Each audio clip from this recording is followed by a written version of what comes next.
मसीह में मेरे प्रिय भाइयों और बहनों को जय मसीह की। दोस्तों, बदलाव जिंदगी और प्रकृति दोनों का नियम है। प्रकृति अपने वक्त के अनुसार बदलती है और मनुष्य जिंदगी के मुकाम तय करते हुए हर मुकाम पर बदलता चला जाता है। जिस प्रकार बदलाव आता है वह उसी पथ को हासिल कर लेता है या उसी पथ की ओर अग्रसर हो जाता है। लेकिन हर पथ पे, हर बदलाव पर वह एक नई ऊर्जा, एक नए संकल्प, एक नए वादे, एक नई आशा और एक नई शक्ति को अपने अंदर पाता है।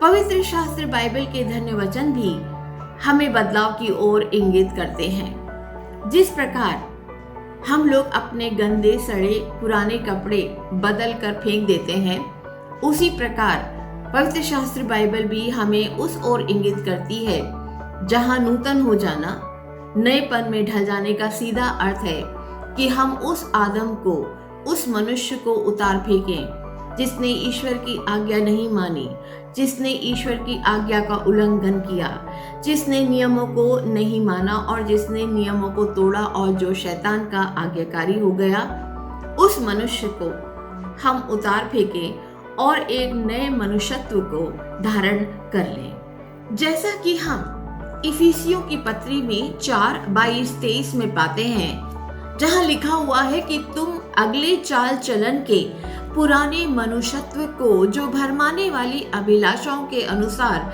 भ्रष्ट होता जाता है, उतार डालो और अपने मन के आध्यात्मिक स्वभाव में नए बनते चले जाओ।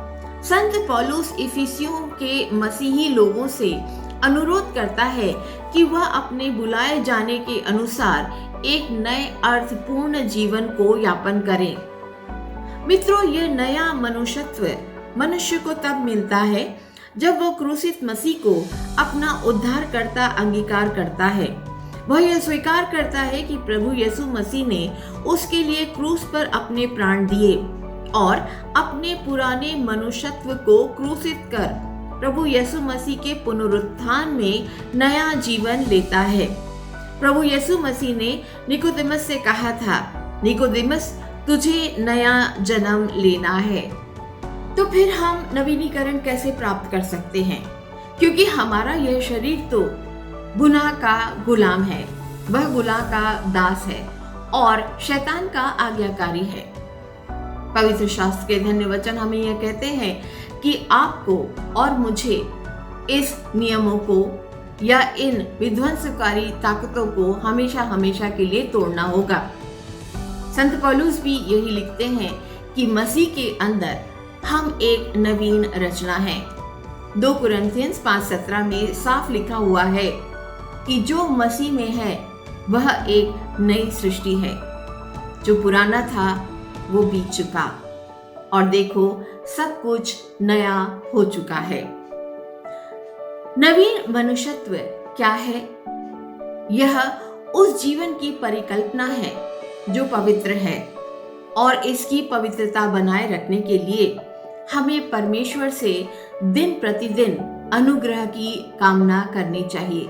दिन प्रतिदिन हमें अनुग्रह की प्रार्थना करना चाहिए। यह तभी हो सकता है जब हम एक दृढ़ संकल्प ले लें। लेकिन इसका मतलब यह नहीं है कि पुराना मनुष्यत्व हमारा पीछा नहीं करेगा। वह अवश्य करेगा। वह दिन रात आपके आसपास घूमेगा और जब भी उसे समय मिलेगा वह आप पर वार करेगा। पुराना मनुष्यत्व एक छुपे हुए दुश्मन की तरह आपके इर्द गिर्द हमेशा ठहरता रहेगा और इस ठहराव को हमें ठहरने नहीं देना है। इसीलिए संत पौलुस लिखते हैं कि पुराने मनुष्यत्व को हमेशा के लिए पराजित करने के लिए हमें पवित्र आत्मा की शक्ति की आवश्यकता है। Built up your strength in the union with the lord. इफिसियों 6:10 में लिखा हुआ है कि निदान प्रभु में और उसकी शक्ति के प्रभाव में बलवंत बनो। संत पौलुस हमें यह भी शिक्षा देते हैं कि मसीह पर दृढ़ विश्वास हमारी ढाल है और परमेश्वर का शब्द हमारे लिए तलवार।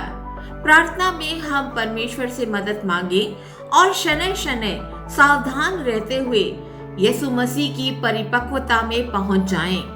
इफिसियों 4:13-14 में लिखा हुआ है कि जब तक कि हम सब के सब विश्वास और परमेश्वर के पुत्र की पहचान में एक ना हो जाएं और एक सिद्ध मनुष्य ना बन जाएं और एक मसीह के पूरे डील डॉल तक न बढ़ जाएं, ताकि आगे को बालक न रहें जो मनुष्य की ठग विद्या और चतुराई से उनके भ्रम की युक्तियों की और उपदेशों की हर एक बयार से उछाले और इधर उधर घुमाए जाते हैं। जिस प्रकार शैतान ने प्रभु यीशु मसीह का पीछा क्रूस तक किया, उसी प्रकार पुराना मनुष्यत्व नए मनुष्यत्व का पीछा करता है। जिस प्रकार एक शिकारी शिकार के पीछे भागता है जब तक कि उस शिकार को दबोच न ले, उसी प्रकार पुराना मनुष्यत्व हमारे सामने एक से बढ़कर एक परीक्षाएं रखता है। वैसे भी मसीह जीवन परीक्षाओं का ही नाम है। मैंने बहुत दफा देखा है कि बहुत सारे सिद्ध पुरुष भी परमेश्वर के रास्ते से भटक गए। इसीलिए प्रभु यीशु मसीह हमसे कहते हैं कि प्रार्थना करते रहो। मसीही जीवन परीक्षाओं से भरा जीवन है। लिखा है कि जब अय्यूब ने ईश्वर के घर में प्रवेश किया तो शैतान ने भी प्रवेश किया।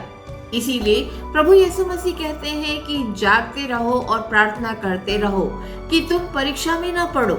आत्मा तो तैयार है पर शरीर दुर्बल है। मरकुस 14:28 में यही लिखा हुआ है। पुराने मनुष्यत्व का जैसा कि हम आपको बता चुके हैं कि अभिप्राय यही है कि वह मनुष्यत्व जो पाप के अधीन है, जिसका अंत मृत्यु है। पहले आदम ने पाप किया और वह ईश्वर की दृष्टि में गिर गया और ईश्वर से दूर चला गया। नए मनुष्यत्व का अभिप्राय है कि जैसा प्रभु यीशु मसीह कहते हैं कि मैं खोए हुए आदम को ढूंढने आया हूँ। जो यीशु को अपना प्रभु स्वीकार कर लेते हैं वो एक नए मनुष्यत्व को पा लेते हैं। सब कुछ बदल जाता है और उनका नवीनीकरण हो जाता है। सो यदि मसीह में कोई है तो वह नई सृष्टि है।